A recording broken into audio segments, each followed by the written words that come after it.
Welcome to Personal Pension Radio Podcast, where you get unconventional insights into retirement and lifestyle design that actually work. You don't have to settle for the same tired Wall Street advice. Break away from the herd and learn how to achieve the retirement lifestyle of your dreams. And now, here's your host, the income engineer, Kraig Strom.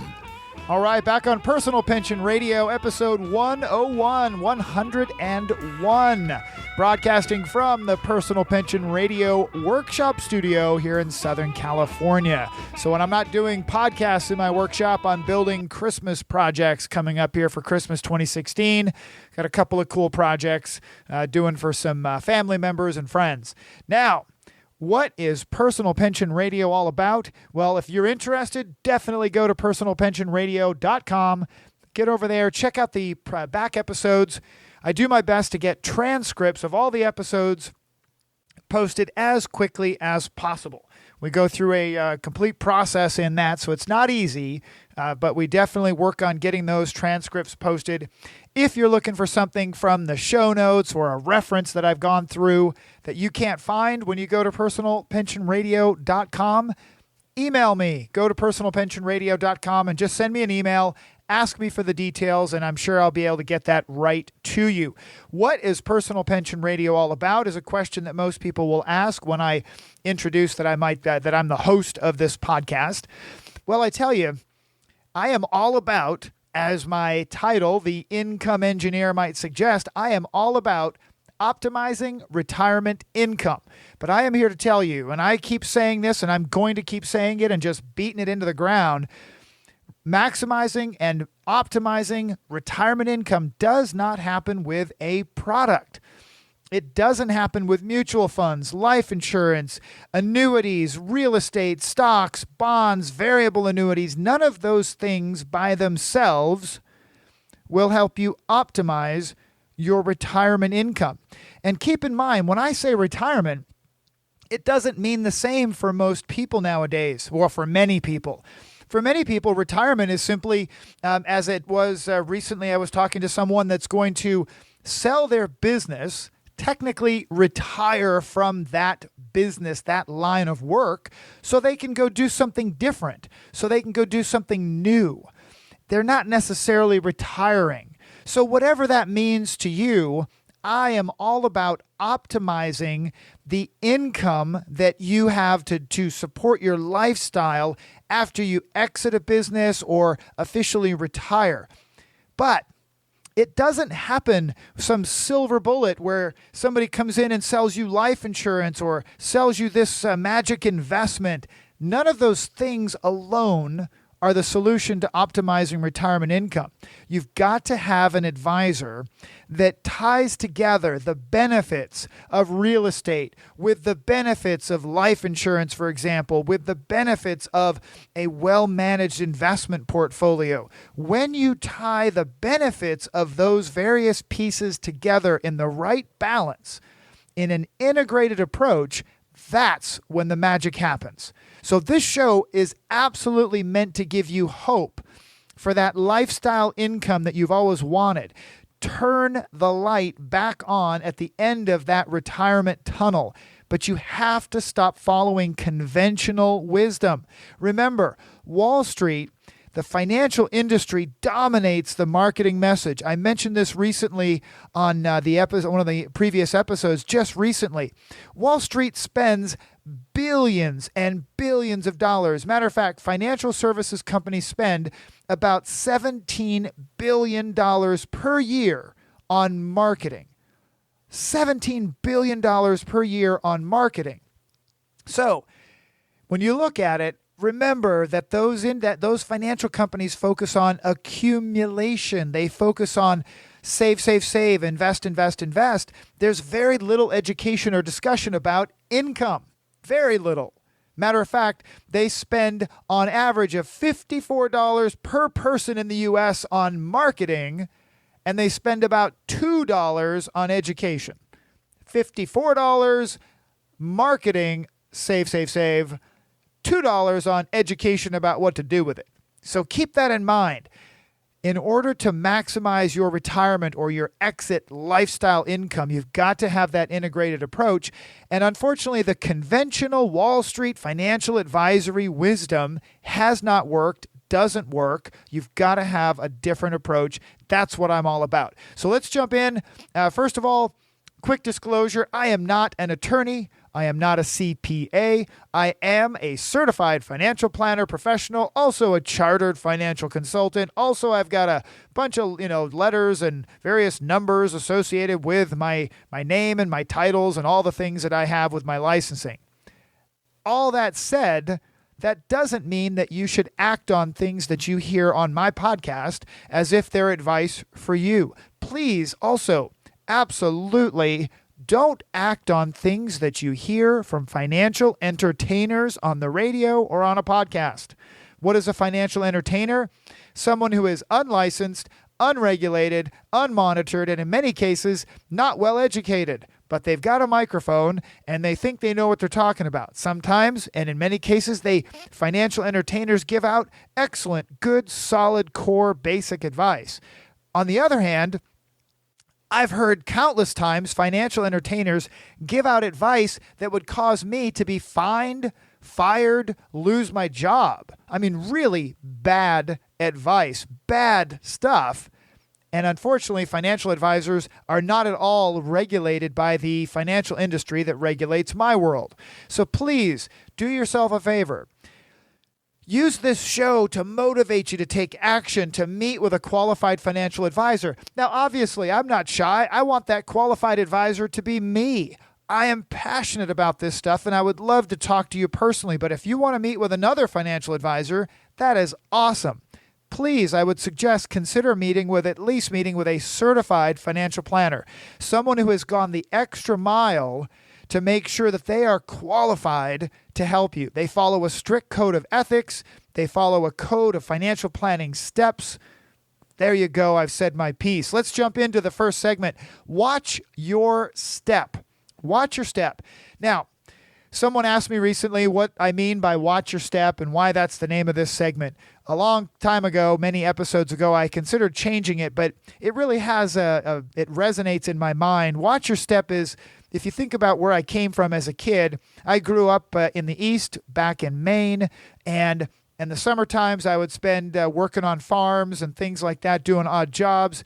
And on a farm, you have to watch where you step. You never know what you're going to step in. You might step on a snake. You might step on a cow pie. You might step on something that, just sucks your shoe in. And like it happened to me many times, and you pop out with a sock foot and your shoe is stuck back in whatever you stepped in.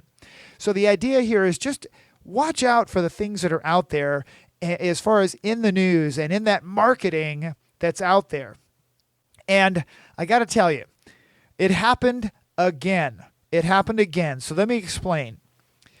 The financial world is so biased and focused on accumulation. Remember what I've said. The financial world says the answer to everything, virtually everything, is to save and invest more money.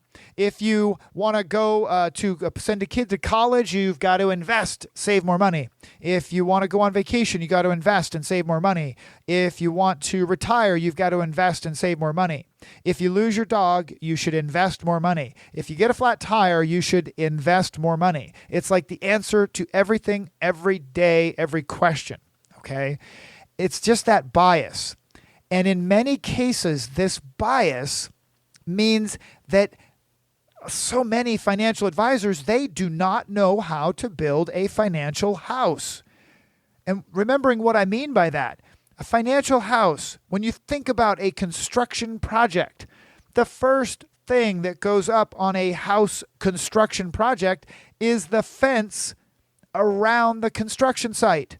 You put the fence up first to protect the site, to keep little Jimmy from coming in and falling in the well, right? You put up a fence to make sure that your site of your new castle, your new home is protected. The next step, then you put down a strong foundation. And before you build walls and everything else, you make sure that that foundation is thick enough is broad enough, it is really stable, then you start building walls. And in the financial world, I attribute those steps to protection. Get your insurance right. Make sure that you've got yourself in your foundation. Next, cash on hand, cash, having liquidity, right? Then you invest, then you 401k, then you Roth IRA, mutual funds, etc., right? But the bias in the financial world is just rampant, that the conversation is all about accumulation first. And that so many financial advisors just do not understand, and or they just don't teach anybody how to build a financial house. So it happened again recently. I met a couple through the podcast, and this couple had gotten advice from several different financial advisors, and they were told and advised to build their castle in completely the wrong order, right? It was invest first without good protection. That was the advice from several financial advisors. It was invest over here. No. The other financial advisor says, don't invest over there, invest over here. And sure enough, another financial advisor says, no, you don't want to invest in either of those two places. Those are terrible. You should invest over here. Now, not one of these financial advisors talked about protection. Nobody asked this couple, do you have your car insurance right? Do you have your homeowner's insurance right? Do you have umbrella liability insurance? Never mentioned it, right? What good is an investment savings program if you have horrible car insurance and you run into a doctor at the grocery store doing your Christmas shopping this month, right? That doctor's family is going to own you. They're going to have access to all your money. They're going to take your stuff, right? You've got to protect the house, the castle first. Next, this couple, they did not have enough cash on hand, aka the foundation. They did not have strong liquidity. I mean, really strong liquidity. And then they didn't have the right amount of life insurance. Unbelievable. This is a husband and wife that both rely on each other financially, big time. They completely rely on each other. If one of them died or became chronically ill, okay, the other will be financially strapped. Very bad situation. And yet, one of these financial advisors actually recommended a cash value life insurance for these two people, less than $200,000 of life insurance coverage, but they recommended cash value insurance. Oh my gosh, I was just, boils my head when I think about it. Don't get me wrong. Remember, if you've listened to this show long enough, you know I'm a huge fan of cash value life insurance. I really am. I use it myself. It's great. It's a great asset. But it's an asset that needs to go in the correct position in building the house. And in this case, for this couple, they did not have strong cash on hand. They had no protection conversation. Their income from each other was not at all protected. The economic life value for this couple, for each other, was nowhere near $200,000, more like $1 million that each one of these, this husband and wife really should have. And yet, some financial advisor sold them on the idea of, you've got to have accumulation and it's a great way to save, invest. It's a great way to invest. BS. I am calling out any financial advisor out there that is following this MO. Please, come on. This is just the wrong way to do it. Sorry, I'm getting riled up here. It just really boils my head when I think about this. That doesn't sound good. Boils my head. That's kind of headhunter kind of thing. But listen, the correct process for building a financial house should never be deviated away from. Protect it first. Don't let someone sell you on the idea of you've got to put money in your 401k, you've got to invest, get a Roth IRA. If you don't have your car insurance bulletproof, If you don't have maximum limits on your homeowner's policy and umbrella liability coverage, so what if you put money in your 401k? If you run over me at the grocery store, I'm going to own your paycheck for a decade. In California, heads up, civil liabilities, people can get judgments where they get as much as 30% of your paycheck for a decade, right? So why not spend a few dollars, make sure you get your car insurance and your home insurance right, and for heaven's sake, protect the economic life value of each other. That's just simple life insurance, not cash value life insurance, okay? That's the part that really, that bugs the heck out of me, that all of this savings and all this other conversation, if one of these two people died, they're screwed. Financially, the other is left behind in so much trouble that silly little Roth IRA or 401k savings means nothing. Okay? So enough. I'm going to calm down now. Okay? And I want to say this.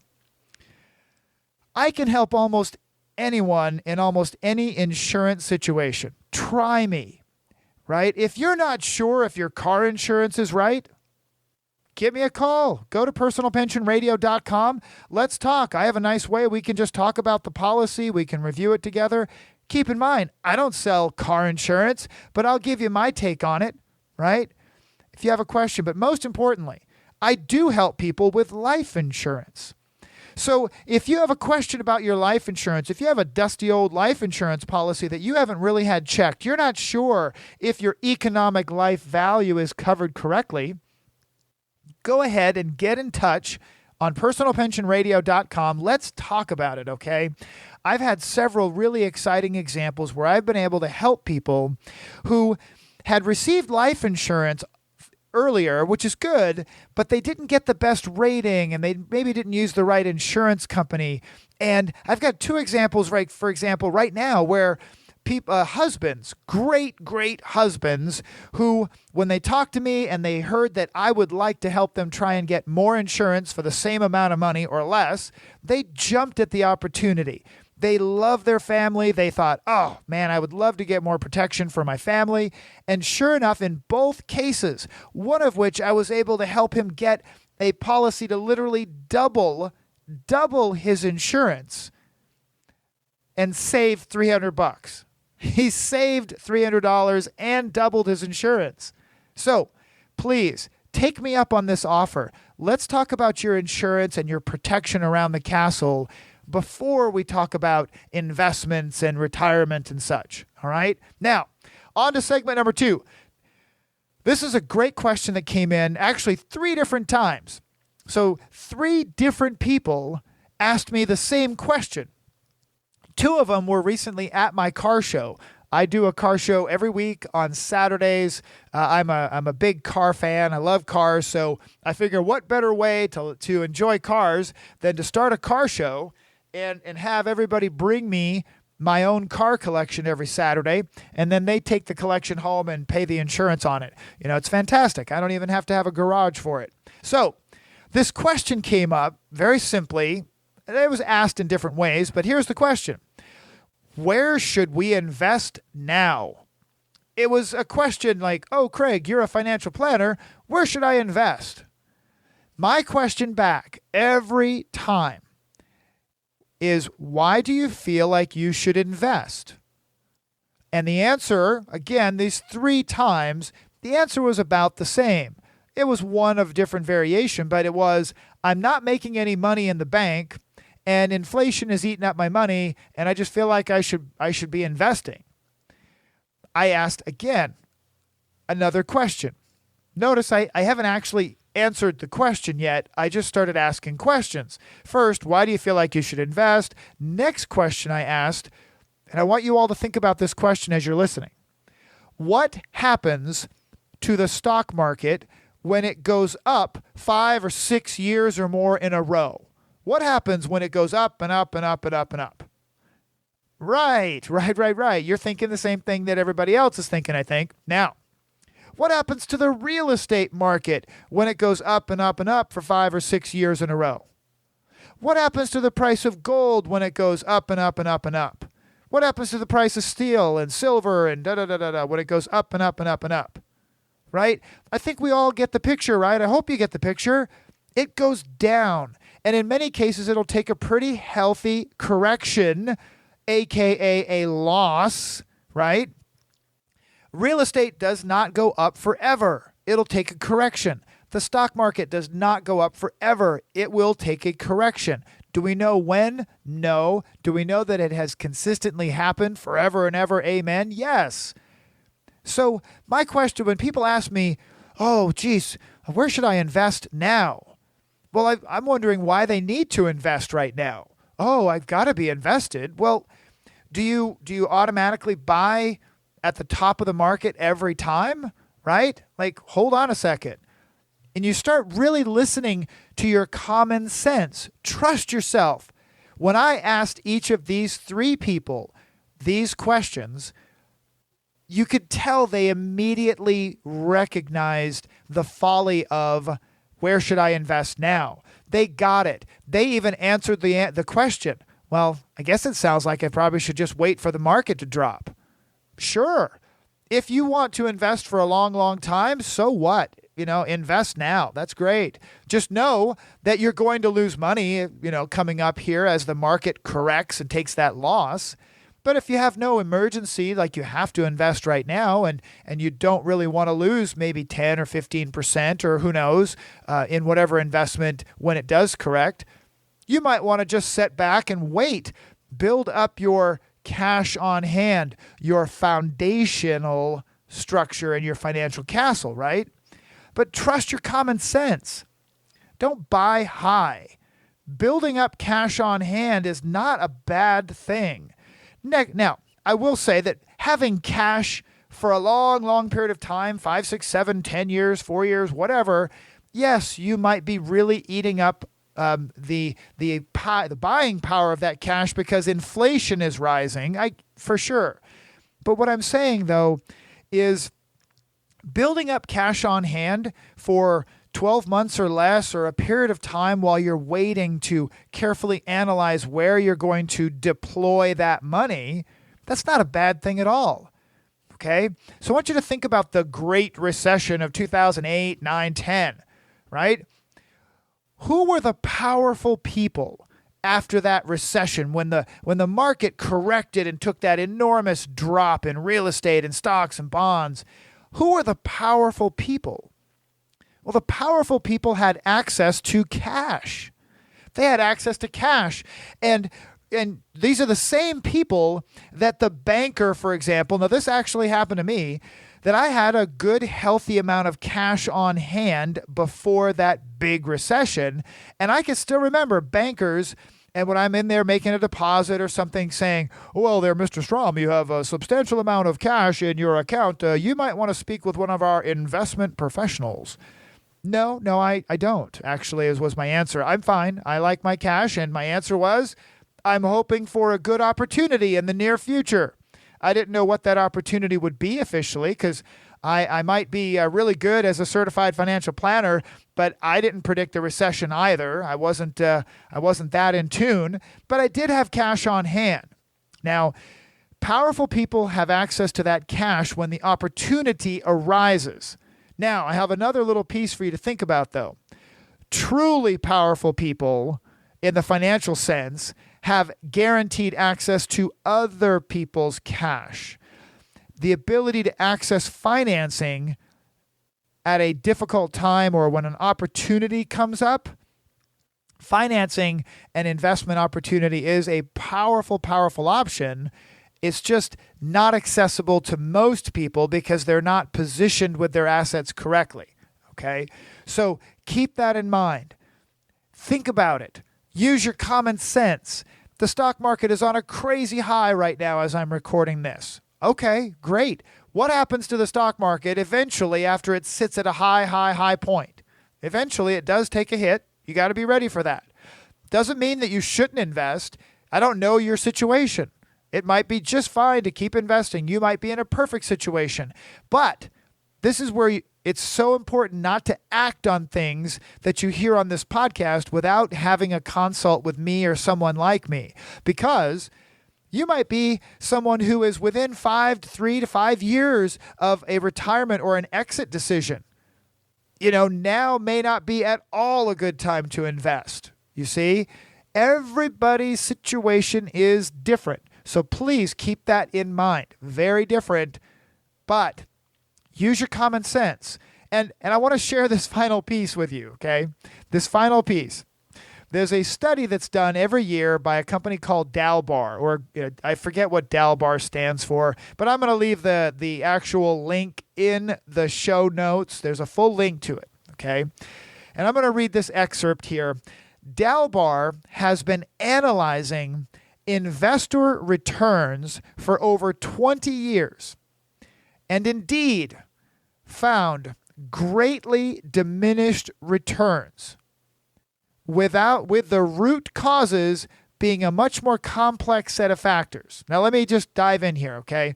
When we look at what this study does is consider investor performance based on the actual market performance in general.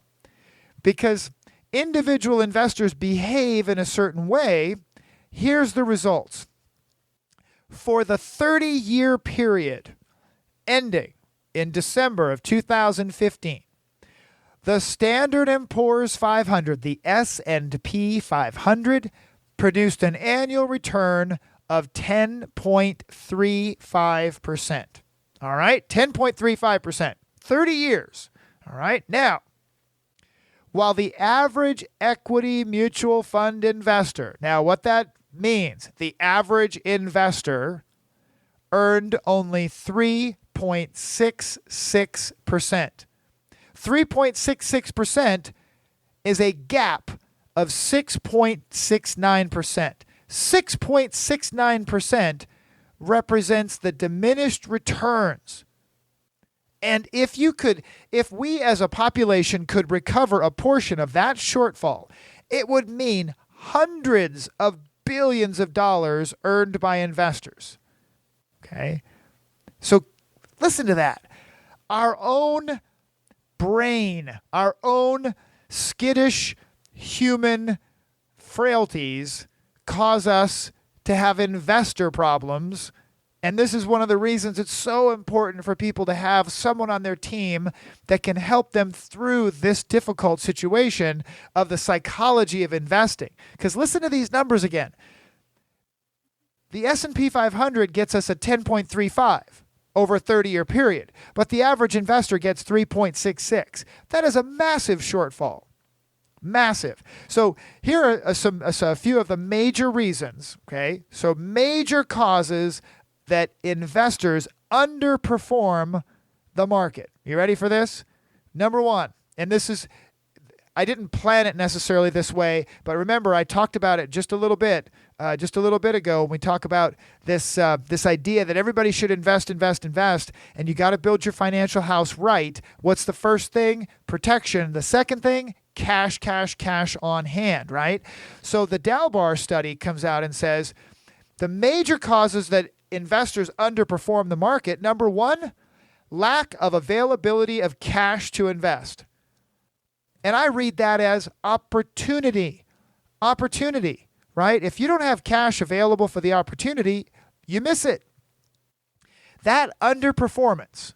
Now, here's what they're tracking is literally the lack of availability to cash. They attribute that to a loss of $44 billion in investment returns.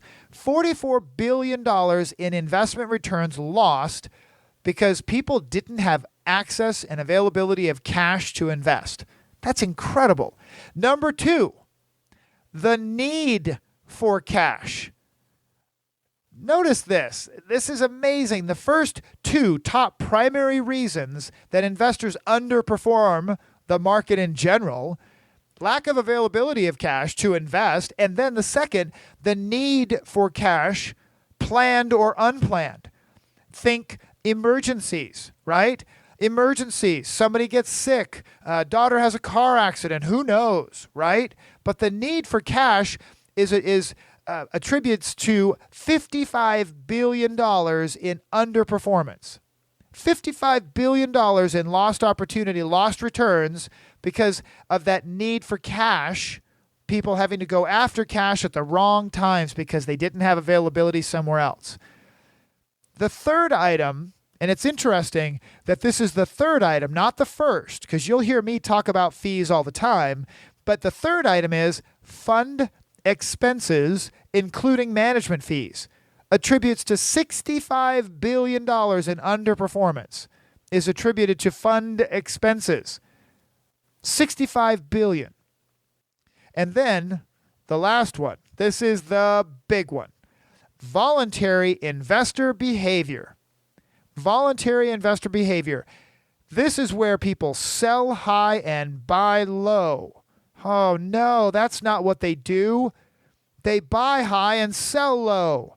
Right? Investors in general, as it goes, the reason for underperformance is largely attributed to that investor behavior where we're skittish animals and things start to get scary, so we sell at the low point and we get excited and people ask me at the car show, where should I invest? I heard the stock market's really high today. Well, that's the wrong time to be investing, isn't it? You don't invest on the high point. You look for the low point, right? But here's the big number. Voluntary investor behavior accounts for $122 billion in underperformance. Billion with a B, folks. Dalbar says just these four major causes they account for $286 billion in underperformance for the average investor. Wow. Okay? If there's ever a case to have a good certified financial planner on your team, this is it. To help you through these kinds of challenges, to help you manage and navigate these things, because going it alone is a very unsuccessful path. Huge loss compared to the ability to have that help. Okay, I'm getting tongue-tied because I'm looking at this number, $286 billion just from these four factors. It's incredible. Folks, don't wait to take action. Don't wait to take action. I mentioned the other day to someone, and they didn't know what I was talking about. I said, get off the log. Get off the log. And this was somebody that needed to make a decision on something else, wasn't really financial related. And I just said, you got to get off the log. And he said, what are you talking about? And you might have heard this, but I'll share it with you here as a thought. 4 frogs on a log. 4 frogs on a log, and 3 of them decide to jump. How many frogs are left? 4 frogs on a log, 3 of them decide to jump. How many of them are left? All 4 frogs are left because 3 of them only decided to jump. They didn't actually jump. What I'm saying is the future belongs to those who take action. Take action. Don't put off this kind of energy that you might have right now. Go to personalpensionradio.com. Just send me a note. Let's schedule a web conference, a phone call. Let's get in touch and talk about your questions. Your specific situation is unique, and you really got to take action today. Now is the time to do it. I look forward to getting in touch with any of you who might be interested. We're coming up on Christmas, right around the corner. I look forward to talking to you again in the next episode. But for now, I'm out. Take care. Thank you for listening to the Personal Pension Radio podcast. We took notes for you, so if you missed any part of the show, you can find a full transcript of each episode at personalpensionradio.com. Be sure to download your free retirement income crisis report at personalpensionradio.com. While you're at it, we would appreciate some iTunes love. Please leave us a fantastic rating on iTunes by going to personalpensionradio.com/iTunes. Thanks again for listening. Now for the disclosure. Information presented is for educational purposes only and is not intended for solicitation, sale or purchase of any security or financial product. Be sure to first consult with a qualified financial advisor and your tax professional before implementing any strategy discussed here. The term personal pension refers to a marketing name designed to educate future retirees and retirees about the economic principles behind creating their own pension-like income. The term personal pension is not intended to be confused with a defined benefit pension plan offered by an employer or by a government entity.